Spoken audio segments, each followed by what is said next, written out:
అంతర్జాతీయ రాజకీయాలలో ఒక విచిత్రమైన అలవాటు ఉంది. అగ్రదేశాల మధ్య వచ్చే చిన్నపాటి విభేదాలను కూడా విశ్లేషకులు భూతద్దంలో చూపిస్తూ ఇక అంతా ముగిసిపోయిందనే ముగింపులు ఇచ్చేస్తుంటారు. ప్రస్తుతం అమెరికాకు ఐరోపా దేశాలకు మధ్య జరుగుతున్న వివాదం కూడా సరిగ్గా అలాంటిదే. డొనాల్డ్ ట్రంప్ కు ఫ్రాన్స్ అధ్యక్షుడు ఎమ్మాన్యుయల్ మాక్రాన్ తో పడకపోవడం, ఇటలీ ప్రధాని జార్జియా మెలోనీతో భేటీల్లో అసహనం కనిపించడం, రక్షణ బడ్జెట్ ఖర్చులపై స్పెయిన్ తో గొడవలు జరగడం, లేదా నాటో దేశాలపై ట్రంప్ టారిఫ్లతో విరుచుకుపడడం వంటి సంఘటనలు చూసి అమెరికా, యూరోపులు వేరువేరు దారుల్లో వెళుతున్నాయని చాలా మంది భావిస్తున్నారు. కానీ ఇవి కేవలం పైకి కనిపించే రాజకీయ నాటకాలు మాత్రమే.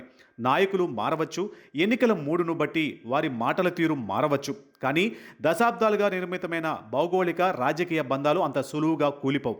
అమెరికా, యూరోప్ దేశాలు కేవలం మిలిటరీ పరంగానే కాకుండా ఒకే రకమైన నాగరికత, సంస్కృతి, ప్రజాస్వామ్య వ్యవస్థలు, ఒకే తరహా ఆర్థిక ప్రయోజనాలతో ముడిపడి ఉన్నాయి. అన్నింటికి మించి ఇరుపక్షాలకు చైనా, రష్యాల రూపంలో ఒకే రకమైన ఉమ్మడి శత్రువులు ఉన్నారు. కాబట్టి డొనాల్డ్ ట్రంప్ అనుసరిస్తున్న వ్యాపార ధోరణి వల్ల తాత్కాలికంగా కొంత అసౌకర్యం కలగవచ్చు. కానీ వైట్ హౌస్లో ఎవరున్నా సరే అమెరికా శాశ్వత ప్రయోజనాలు మాత్రం మారవు.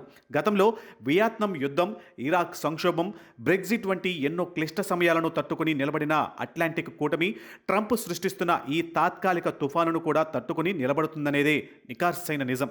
అయితే మారుతున్న ఈ గ్లోబల్ ఈక్వేషన్ల మధ్య భారతదేశానికి ఒక గొప్ప పాఠం ఉంది. భారత దౌత్య రంగం ఎప్పుడు తాత్కాలిక హెడ్లైన్స్ను చూసి మోసపోదు, చరిత్రను మాత్రమే నమ్ముతుంది. పశ్చిమ దేశాల కూటమిలో అంతర్గత విభేదాలు వస్తున్నాయని భారత సంబరపడాల్సిన అవసరం లేదు, లేదా అందులో ఏదో ఒక పక్షాన్ని ఎంచుకోవాల్సిన పని లేదు.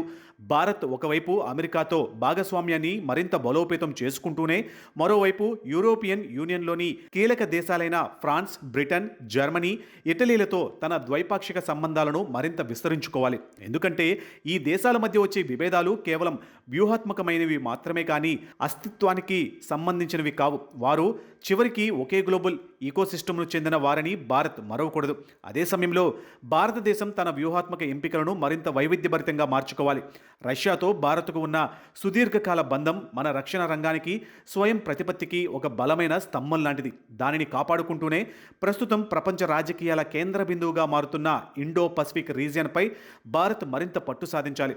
చైనా ఏకపక్ష ఆధిపత్యాన్ని అడ్డుకోవడమే లక్ష్యంగా ప్రధాని మోదీ ఇటీవల జరిపిన ఇండోనేషియా పర్యటన, జపాన్ ప్రధానితో జరిపిన అత్యున్నత స్థాయి భేటీలు, అలాగే వియత్నాం, సింగపూర్, ఇతర ఆగ్నేయాసియా దేశాలతో కుదుర్చుకుంటున్న రక్షణ ఒప్పందాలు భారత దీర్ఘకాలిక భద్రతా వ్యూహంలో అత్యంత కీలకమైన భాగస్వామ్యాలు. వీటితో పాటు పశ్చిమాసియాలో ఇజ్రాయెల్ వంటి దేశాలతోనూ సత్సంబంధాలు కొనసాగించాలి. నిజమైన దౌత్యం అంటే తాత్కాలికంగా వచ్చే వార్తలను చదవడం కాదు, శతాబ్దాల చరిత్రను అర్థం చేసుకోవడం.